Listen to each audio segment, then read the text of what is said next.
you just tell us about Granchester Meadows, where it is and what it Yeah, is? I'm going to say that. I'll give you the history of Use the the mic. poem as I read it. Yeah. Right, Granchester Meadows was a place in Cambridge, a village on the outskirts of Cambridge along the River Cam and the Granter River. There was a tiny village. All the students from 100 years ago used to punt up to Granchester Meadows, where there was a cafe that had their cream teas and their wines and drink and play merry. In fact, Rupert Brooke wrote a poem about Granchester Meadows where the clock had stuck at 3 o'clock. And I end that poem, I end the poem with his words. And we all used to hang out there. Some people actually pitched up tents and lived there through the summer. It became their home. And it was a kind of free-spirited little kind of enclave of wonderful friends and wonderful people. Obviously Sid Barrett and David Gilmour used to frequent there as well. We'd jump in the river and swim naked, and we were free, and it was a great time. So anyway, this is Granchester Meadows.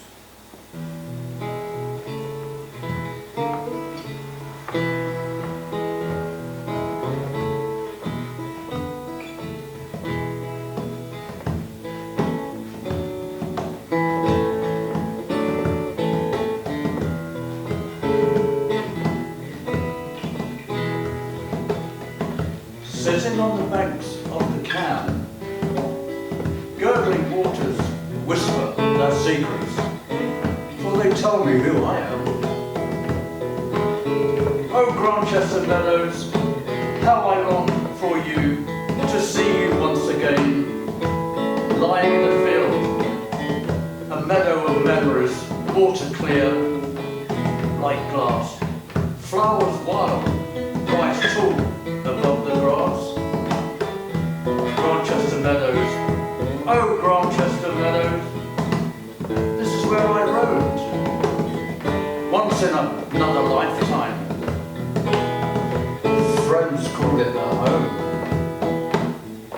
Granchester peaceful, Granchester so still, Granchester Meadows inside of me. Church spire stands over us like a statue.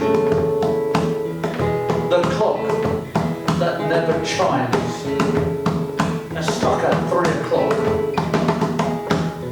I read about you in a poem.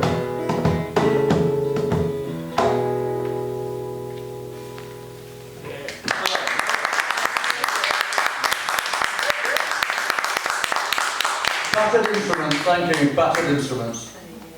And of course, the Freud on Abergama wrote and performed a song or a tune called Granchester Meadows after sitting there. Now, That's a lovely song. You met two geniuses in a few months. The first one was a tall, gangly figure. Before we get on to Sid, Oh, yeah. yes. You're talking Nick Drake. I don't know. You're the one that was there. Nick Drake, yeah. Nick Drake. Yeah, I met Nick. I was walking down to the local pub where all the Cambridge scene used to hang out, called the Criterion, and I was on my way there one evening, and I saw a friend of mine from the university, and he was talking with this tall, gangly guy dressed in black, and he said, "This is Nick. It'd be really nice for you two to get together and play some music." Nick was a fantastic guitarist, and then me on the harmonica. So we arranged a time to have a rehearsal and a practice, whatever. And the bugger never turned up. So that was my meeting of Nick Drake, and then of course I found out later how famous he became through his wonderful, music and records. And if you don't know Nick Drake, get his stuff, all of them. To me, Pink Moon is my favourite album. That means so much. But yeah, he was a genius, and I missed out. Same producers, wasn't it? Same producers as Sorry? well. Same producers. Same producers, Nick Drake and Sid Barrett. Joe Boyd. Joe Joe Boyd Boyd, produced the first Pink Floyd single. Same producers. Yeah, in fact, So it's just amazing how many musicians that made it in the music industry came out of Cambridge or lived there for a while, and there were so many of them, which we'll talk about near the end. Anyway, you were walking the back streets of Cambridge past a boutique called Paraphernalia, and I was walking down the back streets of Cambridge, going down to a place called Rose Crescent, and I was with this clown of a friend of mine called Pete Carter. And Pete was a country bumpkin. He was a lovely guy, and he became a lighting man for the Pink Floyd later on. Unfortunately, he got murdered in Cambridge. And David Gilmour actually paid for his funeral and all that jazz. So anyway, outside Paraphernalia was some friends of mine, and that happened to be this guy that I'd never met called Sid Barrett. So Pete Carter introduced me to him, and he was with his then girlfriend, Libby Waltham. And I don't know why, I just went into this spiel, and I said, we stood outside Paraphernalia, and the sun hammered down on us and hit us like a smackaroo bluesy. Sid's head went back, and we just hit it off immediately because he loved Worth. And we was into that kind of the Goons, and then later other surrealistic kind of comedy stuff. So we hit it off. That's how I met Sid. what did he look like in those days? But he changed. I mean, I used to see him walking around Cambridge before I met him, actually. And I thought, that guy, he just stuck out in the crowd. He looked different. And I thought to myself, I want to know that guy. He looked interesting. He had sort of longish hair, all kind of disheveled, his tight jeans, an old fisherman's jumper, never tied up his shoelaces. And there he was walking through Cambridge. I see him from across the room. Oh, he looks interesting. And then finally, I did meet up with him a few, I don't know, months later. And it was summertime, and it was sunshine and beautiful, and yeah, it was great. So we hit it off. You saw him in a blues band about that time? He had a blues band. I think they were called Those Without. And the keyboard player and the lead singer asked me to join the band. And I said, yeah, okay. Sid Barrett was lead guitar, another guy whose name I've forgotten, second guitar, bass player, Stephen Piles on drums, and me on harmonica. And we went and had a practice, and that was okay. So they said, will you join the band? And I said, okay. We've got a gig coming up at the YMCA in Cambridge.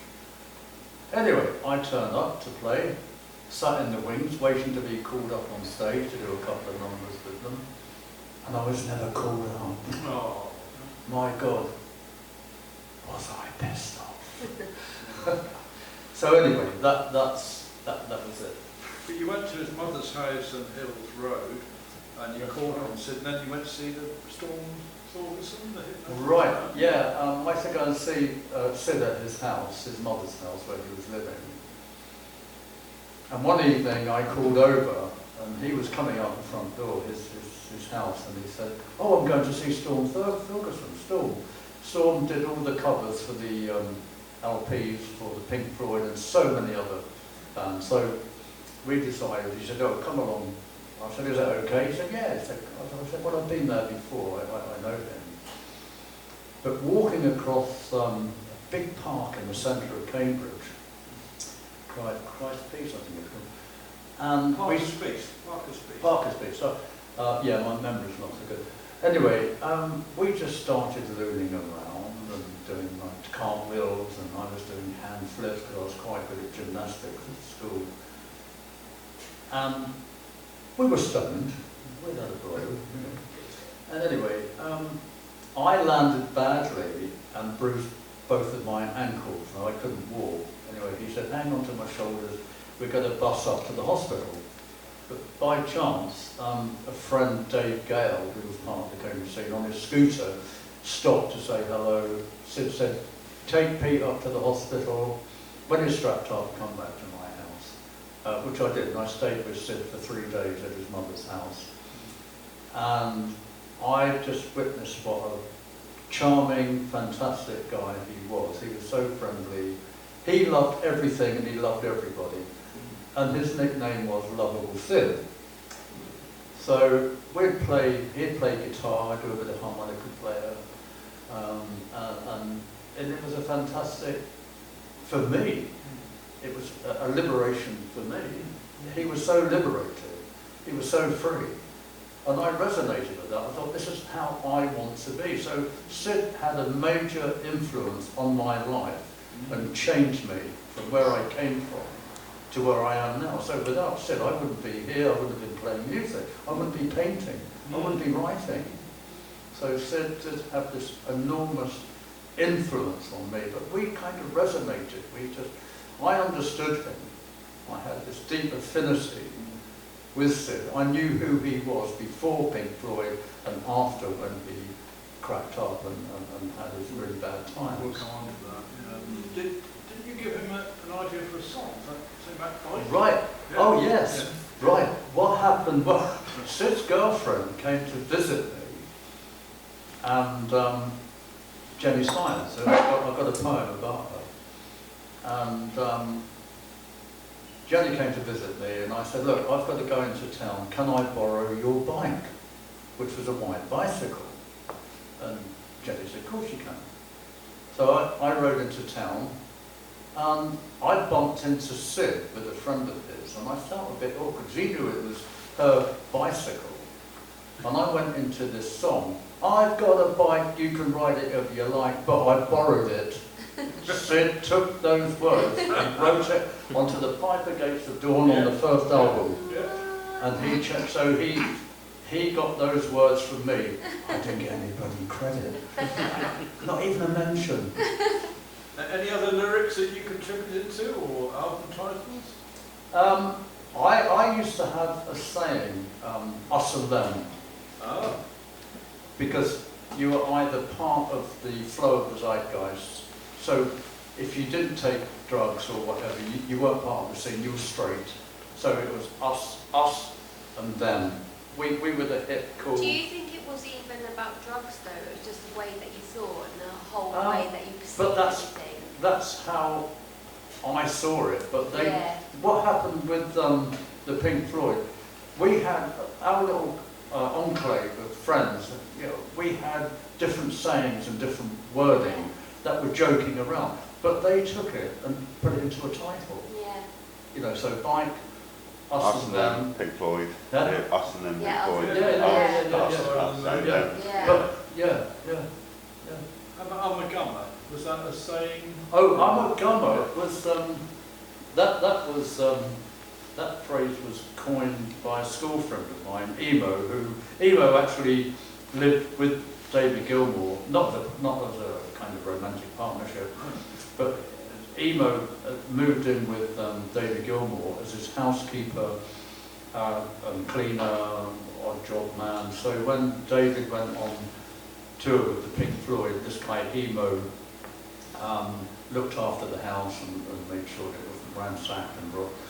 And Emo came up with this word, amagama. It's a sexual connotation. Am I going to get it tonight? Oh. That's where it comes from. So it's got a sexual connotation. Now, Emo was a crazy, mad guy. He even rode his motorbike through the cinema and out through the exit door. He was a mad guy, you know, totally crazy. I think this is cue for another poem and a musical creation.